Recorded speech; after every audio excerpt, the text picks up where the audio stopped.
Hello বন্ধুরা, welcome to math guru. কালকে West Bengal primary board NIOS DLEd মাথায় একটা বড় বোমা ফাটিয়েছে। আর যা যা ডকুমেন্ট এখানে ডিমান্ড করা হয়েছে কাউন্সিলিং সময়, সেই ডকুমেন্টটা আমি বলতে পারবো পুরো ভারতবর্ষের কোনো একটা এনআইএস ডিএলএড ক্যান্ডিডেট পাশে নেই। কারণটা সবাই জানে কি প্রাইভেট স্কুল কী করে স্যালারি দেয়, প্রাইভেট স্কুলে কি ডকুমেন্টটা অ্যাভেলেবল করা হয় যখন আমরা চাকরি করি। যাই হোক, সেটা সবাই জানে। এখানে একটা বড় 3 নম্বর পয়েন্টে লেখা আছে আমাদেরকে 2017 আগে টেট পাস হতে হবে। স্টেট গভর্নমেন্ট কি জানে না কি 2017 আগে উনি কতবার টেট পরীক্ষাটা নিয়েছে? শুধুমাত্র 2014তে একবার টেট পরীক্ষাটা হয়েছে, তারপরে 2017 পরে পরীক্ষাটা হয়েছে। এর মাঝখানে মানে 2014 থেকে 2017 অবধি মাত্র একবার পরীক্ষাই হয়েছে, ডব্লিউবি টেট পরীক্ষা। যাই হোক, সেইটা তো আপনাদের জানিয়ে আছে কী কী এখানে ডকুমেন্ট ডিমান্ড করেছে।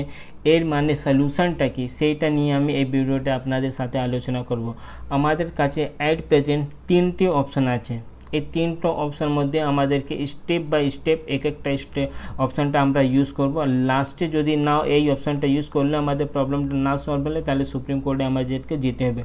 প্রথম অপশানটা হলো, সেইটা সবার জন্য বলছি, শুধু যারা 2022 রিক্রুটমেন্টে পার্টিসিপেট করেছে ওদের জন্য না, যারা টেট পাস ক্যান্ডিডেট আছে, যারা এনআইএস ডিএলএড করা আছে, যদি ওনার কনস্টিটিউয়েন্সি কোনো টিএমসি হেভি ওয়েট লিডার আছে তো আপনারা ওনার কাছে গিয়ে নিজের কথাটা রাখুন। সব থেকে ভালো হবে আমরা ডাইরেক্ট এডুকেশন মিনিস্টারের পাশে গিয়ে নিজের প্রবলেমটা যদি ওখানে রাখতে পারি তো অনেক ভালো হবে।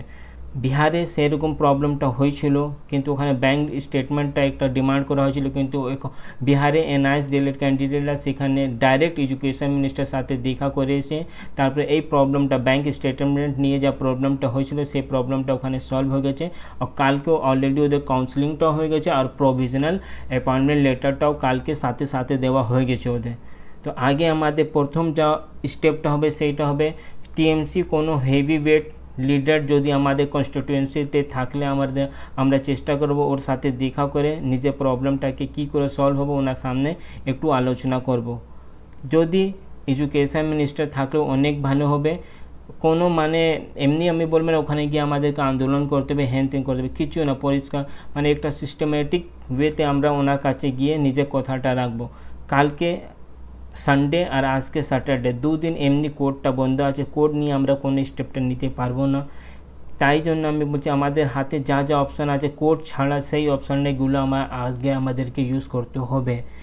উত্তরাখণ্ডে সেম প্রবলেমটা হয়েছে, কিন্তু উত্তরাখণ্ডে আমার যত দূর জানা আছে ওখানে একটু পার্টিবাজি আছে, মানে টিএমসি বলছি সরি কংগ্রেস আর বিজেপি নিয়ে ওখানে কিছু একটা প্রবলেম আছে। এনআইএস ক্যান্ডিডেট এরকম অনেক আছে যারা কংগ্রেস মানে অপোনেন্ট পার্টিতে আছে, তাই জন্য ওখানে প্রবলেমটা একটু বেশি হয়েছে। কিন্তু আমাদের ওয়েস্ট বেঙ্গলে সেরকম কোনো প্রবলেম নেই, যত ম্যাক্সিমাম ক্যান্ডিডেট কারো কোনো পার্টির সাথে লিঙ্ক নেই, একটা নর্মাল এনআইএস ডিএলএড ক্যান্ডিডেট।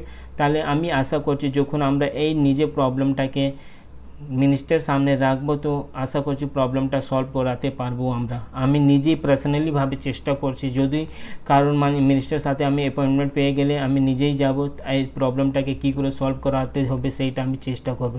এইটা হলো প্রথম অপশান। সেকেন্ড অপশানটা হলো, যদি মিনিস্টার এই 2 দিনের মধ্যে মিনিস্টার সাথে দেখা হয়ে গেলে আমাদের প্রবলেমটা সলভ হয়ে গেলে কোনো প্রবলেম নেই। যদি এই 2 দিনের মধ্যে সেই যে প্রথম অপশানটা ইউজ না হলে আমরা তারপরে গৌতম পাল বাবু পাশে যাব, চেয়ারম্যান আছে উনি নিশ্চয়ই কিছু না কিছু আমাদের জন্য করতে পারবে।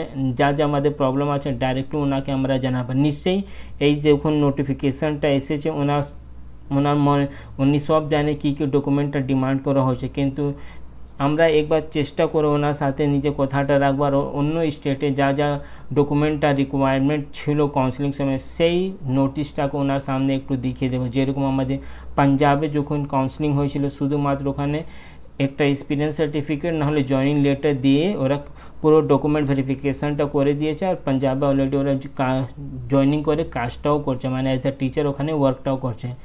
কেভিএসটা যখন ডকুমেন্ট ভেরিফিকেশন হয়েছিল সেই সময় ওখানে কিছু যে এক্সট্রা ডকুমেন্ট লাগেনি, শুধুমাত্র এক্সপিরিয়েন্স সার্টিফিকেট না হলে কোনো একটা এফিডেভিট মাধ্যমে আমাদেরকে একটা আলাদা করে ওখানে সাবমিশনটা দেওয়া দরকার ছিল। এই কেভিএস যখন ভেরিফিকেশানটা সময়, তাহলে কেভিএস সময় খুব বেশি ঝামেলা নেই।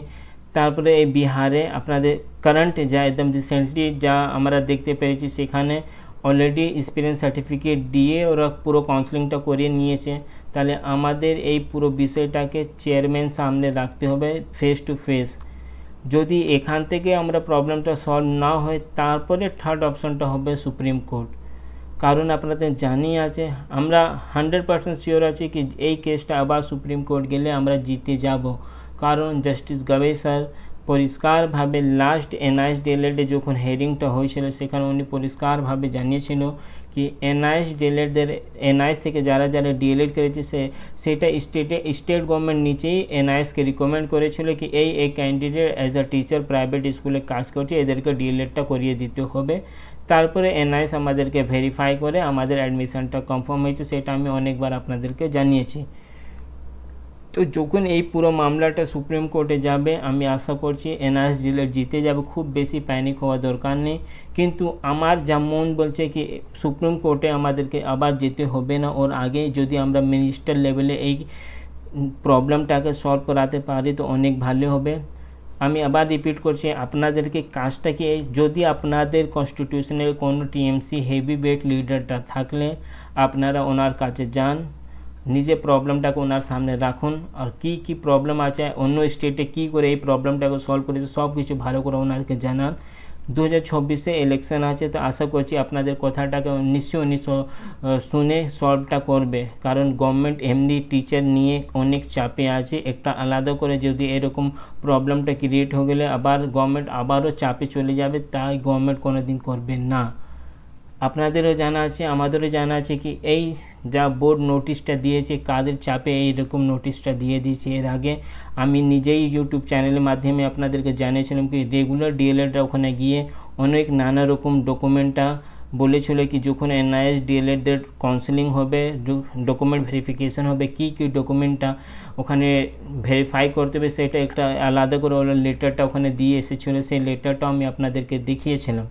যাই হোক আমি সেই বিষয়টা যাচ্ছি না কি কে চাপ দিয়েছে এরকম প্রাইমারি বোর্ড উপরে কি ওরা এরকম নোটিফিকেশানটা দিয়েছে, নোটিশটা দিয়েছে, সেইটা আলাদা কথা, সেটা আমরা পরে দেখবে। কিন্তু অ্যাট প্রেজেন্ট আমাদের এই প্রবলেমটা সলভ কী করে হবে সেটা নিয়ে আমাদেরকে চিন্তা ভাবনা করতে হবে। আর আমি নিজেই পার্সোনাল লেভেলে চেষ্টা করছি, আর আপনাদেরকেও বলবো কি আপনারা ভিডিওটাকে একটু ভালো করে শেয়ার করুন। এই সময় আমাদের ওয়েস্ট বেঙ্গল এনআইএস ডিএলএডদের সবাইকে এক মঞ্চে এসে কাজটা করতে হবে। কারা 2017 টেট পাস, কারা 2022 টেট পাস, কারা 2022 টেট পাসে রিক্রুটমেন্টে পার্টিসিপেট করেছে, কারা সুপ্রিম কোর্টে পিটিশনার ছিল, কাদের নামটা এখানে এসেছে ডকুমেন্ট ভেরিফিকেশন জন্য, সেই পুরো কথাটা সাইড করে আমাদের একসাথে হয়ে এই লড়াইটা লড়তে হবে। যদি আমরা ভাগ ভাগ হয়ে বসে থাকবো কি আমাদের জন্য তো কোনো নোটিফিকেশান আসছেই না, তো আমরা কেন এরকম কাজটা করব। অনেকজন বলতে পারে কি আমরা তো সুপ্রিম কোর্টে পিটিশনার ছিলাম না, আমার নাম তো এখানে ডকুমেন্ট ভেরিফিকেশানটা নেই, তাহলে আমি কেন করব। তো আমি ওদেরকে বলে রাখছি যারা এই সুপ্রিম কোর্টে পিটিশনার নেই আর যাদের নামটা এই লিস্টে নেই, আপনাদের নিশ্চয়ই জানা আছে কি 2026 আগে একটা আবার নতুন রিক্রুটমেন্টটা আসবেই আসবে প্রাইমারি টিচারে।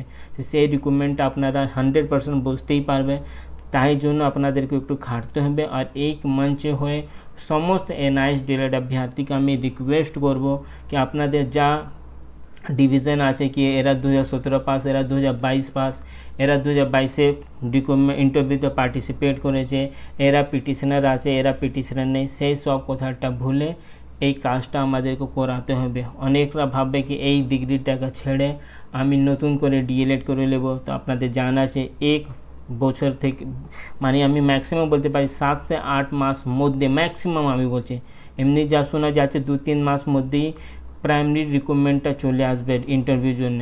তাহলে এই 2-3 মাস মধ্যে আমাদেরকে কোনো ডিএলএড ডিগ্রিটা কমপ্লিট করে যাবে না, মিনিমাম 2 বছর লাগবে আপনারা যদি নতুন করে ডিএলএডটা করতে চাহেন। তাহলে এই সব চিন্তা ভাবনা করে আপনারা একটু চেষ্টা করুন মিনিস্টার লেভেলে, আর টিএমসি হেভি ওয়েট যদি কোনো লিডার থাকলে সেখানে গিয়ে ডাইরেক্ট আপনারা কথা বলুন। আমি নিজেই চেষ্টা করছি যদি কারোর সাথে কথা বলে এই প্রবলেমটাকে সলভ করা হয়। প্রত্যেক গ্রুপে যত NIOS DLEd West Bengal specially আমি বলছি প্রত্যেক গ্রুপে এই ভিডিওটা শেয়ার করে দিন। অনেক ক্যান্ডিডেট এমনি পুরোপুরি প্যানিক হয়ে গেছে, ওরা ভাবছে কি আর এরপরে কিছু হতে পারবে না। অপশনগুলোটা আমি আপনাদেরকে আবার জানিয়ে দিচ্ছি। প্রথম অপশানটা হলো মিনিস্টার লেভেলে কোথাও করে এই প্রবলেমটাকে সলভ করানো যেতে পারে যদি আমরা চেষ্টা করব। সেকেন্ডটা হলো চেয়ারম্যান সাথে আমাদের দেখা করব। চেয়ারম্যান সাথে তো সবাই দেখা করতে পারবে না, যারা পিটিশনার আছে ওরাই শুধুমাত্র দেখা করতে পারবে। থার্ড অ্যান্ড লাস্ট অপশানটা হলো সুপ্রিম কোর্টে গিয়ে আবার নতুন করে কেস করতে হবে। তো আমার যত দূর আমি জেনেছি, যারা যারা এই লিস্টে যাদের নাম আছে নিশ্চয়ই ওরা যদি এই প্রবলেমটা মিনিস্টার লেভেলে সলভ না হলেও নিশ্চয়ই ওরা কেস করবে, কিন্তু ওদের সাথে আমাদেরকে দাঁড়াতে হবে। কারণটা এই লড়াইটা শুধুমাত্র ওদের জন্য নাই, 2 से 3 মাস মধ্যে যখন নতুন রিক্রুটমেন্টটা আসবে সেই সময় এই লড়াইটা সবার জন্যই আছে, সেটা আপনাদেরকে মাথায় খেয়াল করতে হবে। এই লড়াইটা শুধুমাত্র 2022 যারা ইন্টারভিউতে পার্টিসিপেট করেছে শুধুমাত্র ওদের নয়, 2 से 3 মাস, আমি বারবার একটি কথা রিপিট করছি, 2 से 3 মাস মধ্যে নতুন প্রাইমারি টিচার রিক্রুটমেন্টটা চলে আসবে। 31 মার্চ আগে আপনাদের জানা আছে আপার প্রাইমারি টেট পরীক্ষাটা নিতে হবে। কলকাতা হাইকোর্ট থেকে অলরেডি একটা আপনাদের অর্ডারটা পাস করেই আছে। তো 1 বছর মধ্যে প্রাইমারি প্লাস আপার প্রাইমারি দুটোই অপশান আমরা পাবো যদি এই ডিগ্রিটাকে ঠিকঠাক করে আমরা ভ্যালিড করে দিই।